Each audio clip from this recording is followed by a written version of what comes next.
All right, I am at Kings Mountain in South Carolina. This is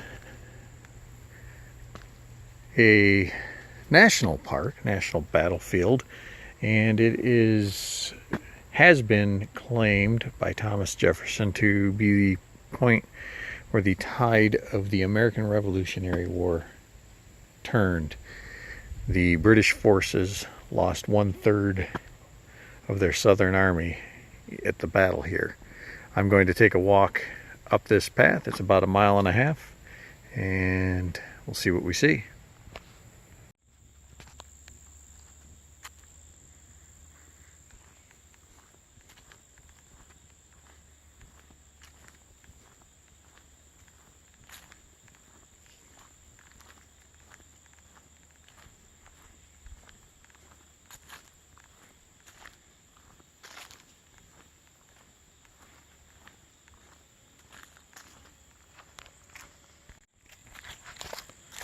Apparently this is an old colonial road. Cuts off. Now the trail does kind of just curve around here. Looking up towards the top. At the time of the battle, most of the underbrush you see here was not around. The top of the mountain was bare. However, the mountain has been logged between now and then, and it has regrown.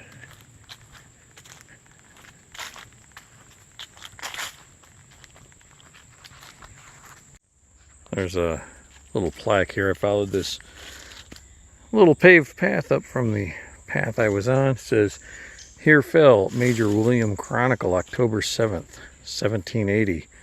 Erected by the Major William Chronicle chapter, Daughters of the American Revolution, Gastonia, North Carolina, 1930.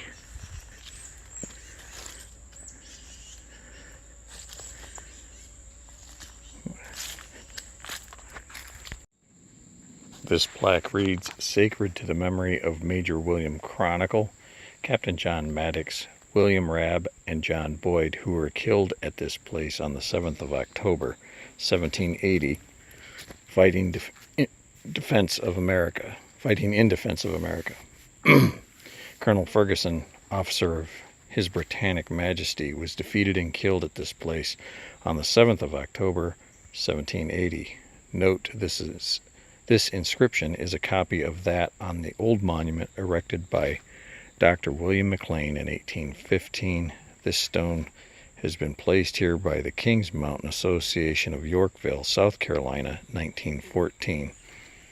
The old inscription is completely illegible.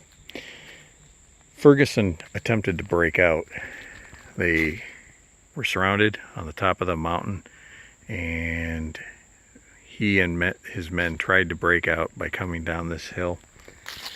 They were unsuccessful. He was hit 7 times, I believe, and died here. He was the commander of the forces. He also invented the Ferguson rifle. I believe it was a rifle. Ferguson gun, which was a breech-loading gun and used earlier in the war.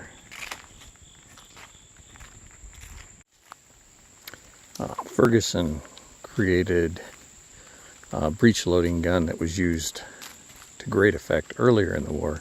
He also adopted tactics like having his men lie in cover. His rifle allowed the weapon to be reloaded while prone, and that was a great advantage to those who had to stand to reload. I've got to say, today is one of the nicest days we've had since I've been down here.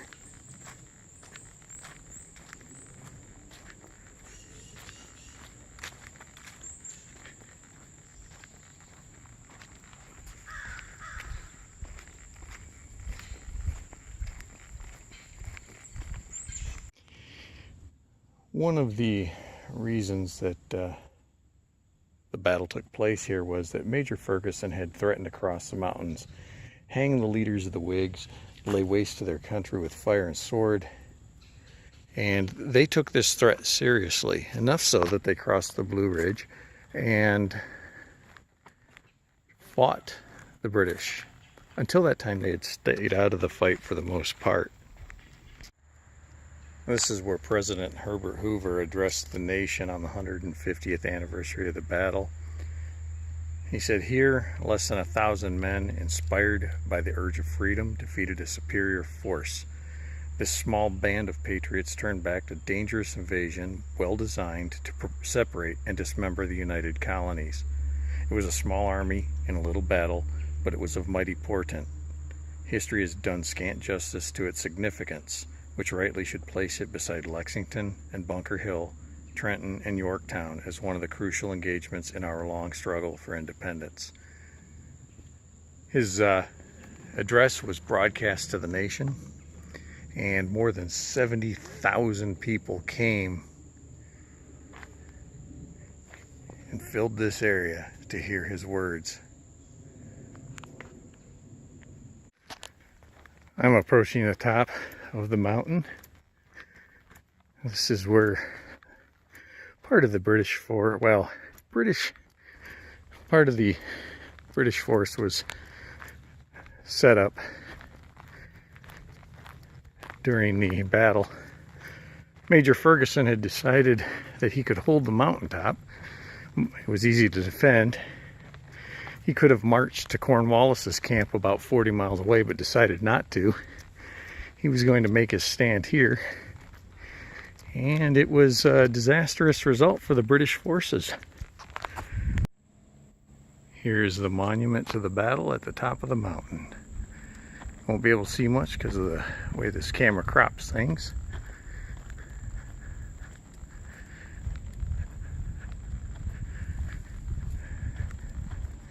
Very cool.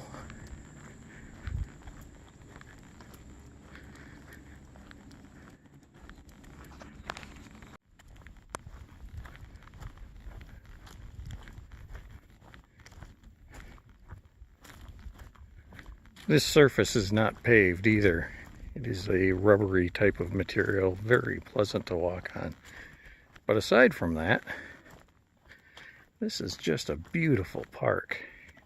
If you get down here, take the time, depending on what you see, plan on 2 to 3 hours if you see the movie, and take your time walking the path. It's about 1.5 miles.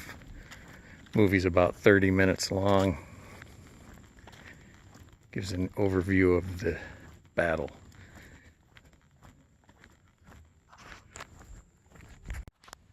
This is up ahead where the British troops made camp. Most of them were Americans fighting for the British.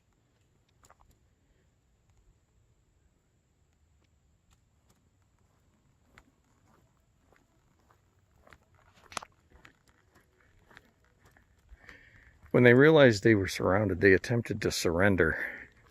However, there was a battle near here, and one previous to that, in which the U.S. forces were shown no mercy when they attempted to surrender. As a result, few of the Tories that attempted to surrender were shown mercy, and many were slaughtered.